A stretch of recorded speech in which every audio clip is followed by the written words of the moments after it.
Welcome to Avoidant Decoded, where silence speaks louder than words and growth begins the moment you choose yourself. If you believe in evolving, healing, and never settling for less than you deserve, make sure you join our membership and become part of a community that's not just watching change, but living it. They say silence is empty, but what if it's the loudest message you'll ever send? What if walking away isn't losing, but finally choosing yourself? For so long, we're taught to hold on, to fight, to prove our worth to people who barely notice it. But today, I want to talk about the moment everything changes, the moment you stop chasing, start healing, and realize your value was never up for negotiation. Something shifted, and you probably felt it before you could even put it into words. The energy between you and that person changed. For a long time, you were the one adjusting, the one shrinking parts of yourself just to keep things from falling apart. You held back your needs, softened your voice, lowered your expectations, all to maintain a connection that felt like it depended entirely on you. Then, without any dramatic moment, something inside you clicked. No big goodbye, no emotional speech, no final warning. You simply stopped. You stopped chasing. You stopped explaining yourself over and over. You stopped being endlessly available to someone who had grown used to your presence without truly appreciating it. And that's when something unexpected began to unfold. When your consistency disappeared, it touched something in them that their usual defenses were never built to handle. Avoidant people learn how to protect themselves from closeness. They create distance from intense emotions. They build walls against vulnerability, against dependence, against the risks that come with real intimacy. They know how to guard themselves against love, against emotional needs, against someone reaching toward them. But what they don't prepare for is losing the person who always stayed. They built their defenses around your presence, not your absence. Your care, your honesty, your effort, those were things they learned how to manage or even resist. But they never learned how to deal with not having access to you at all. Why would they? For most of the relationship, you were always there. Your presence felt guaranteed. Now that it's gone, something inside them struggles to adjust. Your silence begins to reveal cracks they didn't know existed. It unsettles them. It humbles them. It creates a kind of discomfort they don't know how to process. But it's important to understand something clearly. This is not a strategy. This is not a tactic to make someone miss you or come back. It's not about creating pain to provoke a reaction. If your silence is real, if it comes from the moment you realize chasing them was costing you too much, then its value belongs entirely to you. The healing is yours. The self-respect you rebuild is yours. The decision to stop settling for less is yours. Whether they feel regret or confusion or nothing at all does not change the importance of that choice. What matters most is what happens within you. The moment your silence becomes about controlling their reaction, you're once again centering your life around them, and you've already done enough of that. So what happens inside them when you go quiet? At first, there's disbelief. Not always something they consciously admit, but something deeper. Their understanding of the relationship was built around your consistency. You were the stable one, the one who stayed, the one who kept trying even when little was given back. Over time, your presence became something their mind treated as permanent. When that changes, their internal system struggles to keep up. The reality no longer matches the pattern they were used to. For someone who depends on controlling closeness and distance to feel emotionally safe, this creates a major disruption. The structure they relied on starts to shake. Something they didn't even realize they leaned on is suddenly gone, and that absence creates pressure everywhere. Then confusion sets in. Not because they don't understand what happened. On some level, they do. They saw the patterns. They noticed the distance, the inconsistency, the push and pull. Deep down, they knew there might come a day when you would finally choose yourself. What confuses them isn't the reason, it's the feeling. Their mind can explain your decision, but their nervous system struggles to accept your absence. And those are two very different things. They can logically understand it, but they can't easily process why it suddenly hurts. That's where the discomfort begins. For a long time, they may have relied on logic to handle emotions. They analyze, justify, and rationalize. But now they're faced with feelings that don't fit into neat explanations. The reasons are clear, yet the pain remains, and that disconnect is unsettling. They may have believed they could handle losing you. Maybe they convinced themselves they had dealt with loss before. Maybe they got used to appearing unaffected. But your absence carries a weight they didn't expect. There's something powerful about losing someone who consistently showed up with real love. Then comes something rarely seen: embarrassment. Avoidant individuals don't often show this openly. It's something they process privately. But it's there, and it comes from realizing that their actions didn't fully match who they believe they are. Most of them still see themselves as good people. They want to believe they're capable of showing up better. They want to think they are caring and emotionally responsible. But your silence becomes a mirror, and a mirror is hard to argue with. For a long time, they could shift the focus onto you. They could say you were too sensitive. They could highlight your reactions instead of their distance. They could justify their behavior by pointing to your needs. But when you stop reaching, those explanations lose their strength. The story they told themselves begins to fall apart. Without your effort to react to, without your emotions to push against, there's nothing left to distract them. Silence gives them nothing to avoid. There's no intensity to label as too much, no pursuit to escape from, no visible reason to shift blame. The dynamic changes completely, and what remains is a clearer view of their own role. That's why silence often does what words never could. Not because your words weren't true, but because words can be dismissed. Silence cannot. And eventually, another emotion can surface: anger. From the outside, this can seem confusing.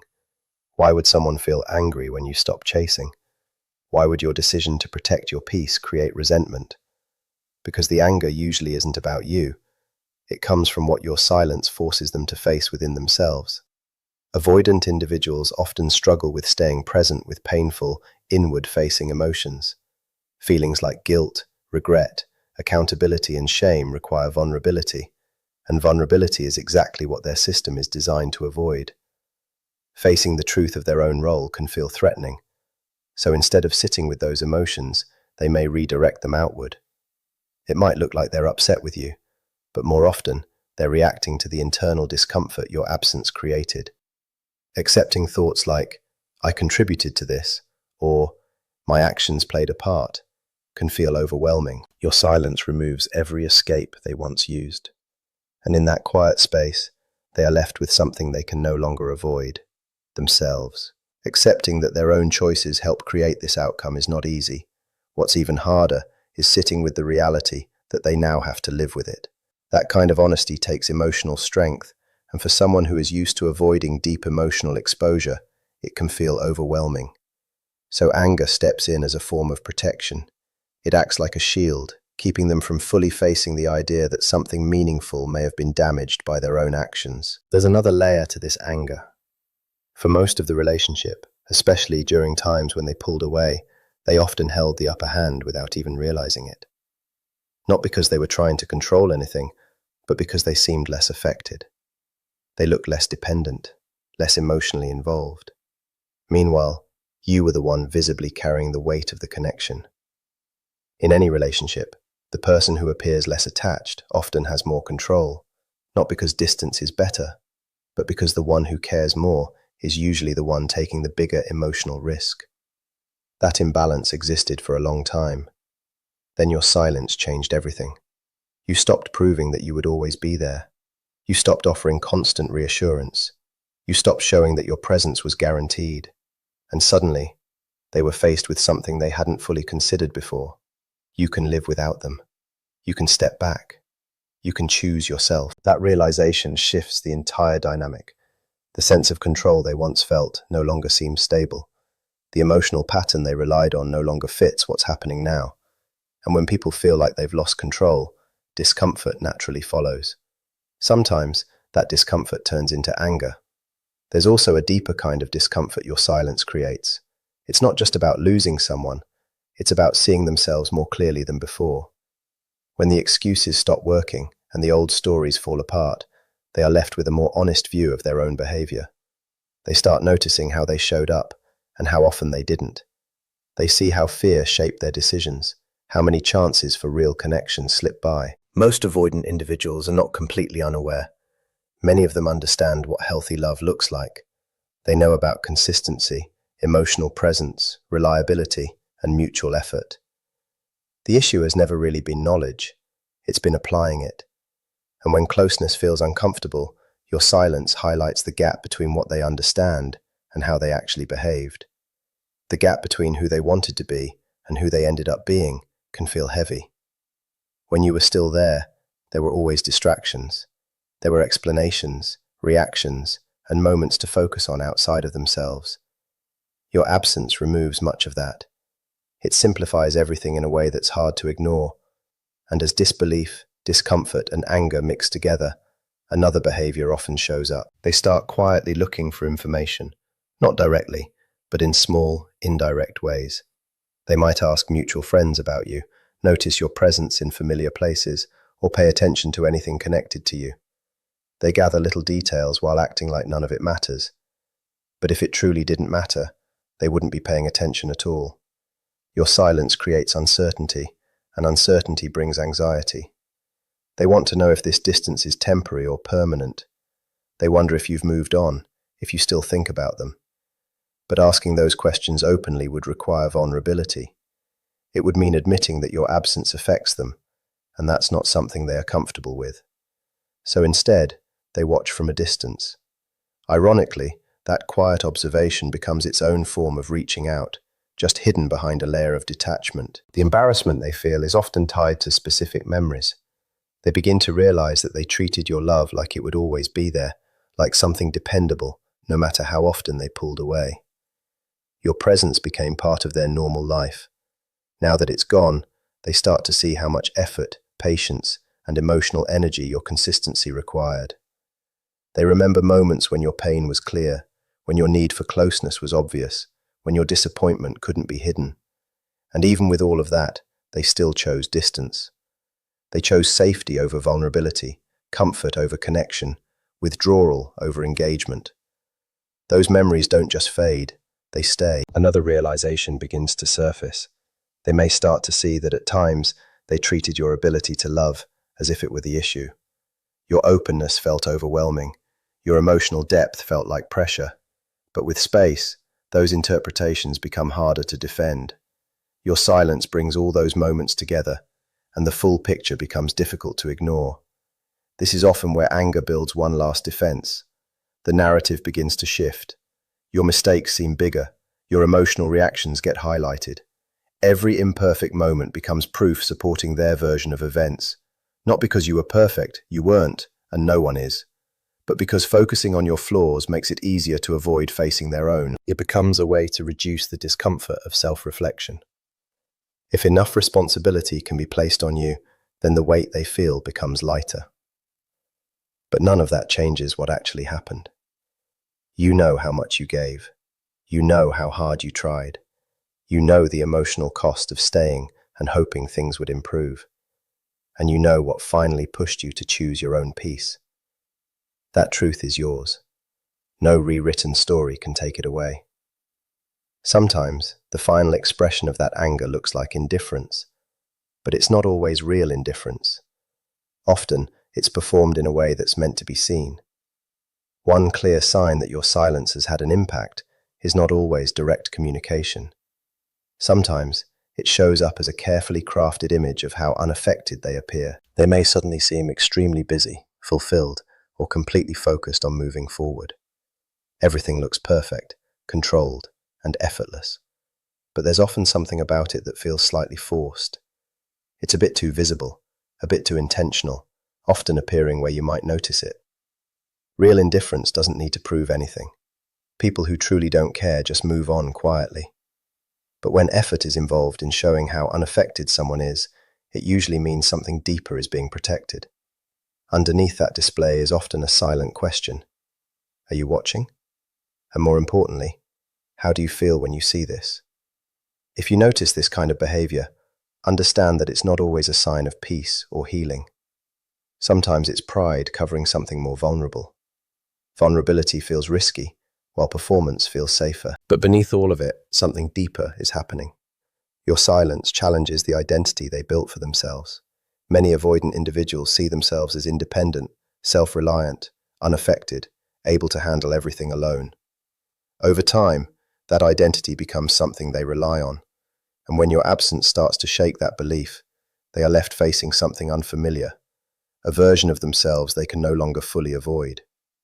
Over time, that sense of independence becomes part of how they define who they are. They start to see themselves as self-reliant, unaffected, and emotionally in control. But your silence disrupts that identity in a way they didn't expect. The independence they believed they had was often measured against your presence. They seemed detached because you stayed emotionally invested. They looked composed because you were open with your feelings. They appeared strong on their own because you were quietly holding so much of the emotional weight. Now that contrast is gone. There's no longer anyone balancing things out or making their distance feel normal. For the first time, they are left with their version of independence, without it being compared to your effort. And in that stillness, something deeper often surfaces: loneliness. Not just surface-level loneliness, but the kind that comes from consistently avoiding the very connection they actually wanted. For a long time, space was something they controlled. They chose when to pull away, when to disengage, when to create distance. Now they're experiencing absence from the other side, and it feels completely different. This is where things become humbling in a real way. Not through anger or embarrassment, but through feeling what you once felt. Wanting someone who is no longer there. Thinking about someone and having nowhere to place those thoughts. Reaching emotionally and being met with silence instead of certainty. For much of the relationship, you carried that weight. You sat with confusion, handled the distance, and tried to make sense of the inconsistency. You experienced what it's like to care deeply for someone who couldn't always meet you emotionally. Now they may be facing a version of that same reality. And there's a difference between understanding something in theory and actually feeling it. Real awareness tends to come from experience. What happens next depends on them. For some, this becomes a turning point. The loss hits deeply enough that they can't ignore it. They start reflecting, not just on what happened, but on their own patterns. Slowly, and not perfectly, they begin to face the fears that shape their behavior. They work on emotional awareness, communication, and vulnerability. It's not smooth or quick, but change becomes possible. For others, the discomfort fades over time. Old defenses return. They rebuild a version of the story that feels easier to live with, one that doesn't require as much accountability. They move forward without truly changing, not because they couldn't grow, but because growth is always a choice, and not everyone chooses it. That decision is not yours to control. You can't influence it by adjusting your behavior or waiting for the right moment. Trying to manage their growth only pulls you back into the same cycle you work so hard to leave. Their path belongs to them. What belongs to you is something much more important. When your silence came from a place of self-respect, it gave you something you hadn't had in a long time. It brought you back to yourself. Not all at once, but little by little, you start to feel lighter. You notice moments where your thoughts aren't consumed by the relationship. Your energy begins to return to you. You gain clarity about what love should actually feel like. Steady, safe, mutual.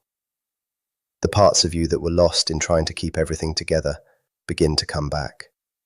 And that matters. That's you finding your center again. That's you reconnecting with yourself, regardless of what they choose to do next.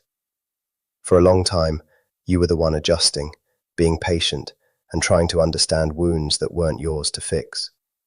You gave empathy even when it started to cost you your own well-being.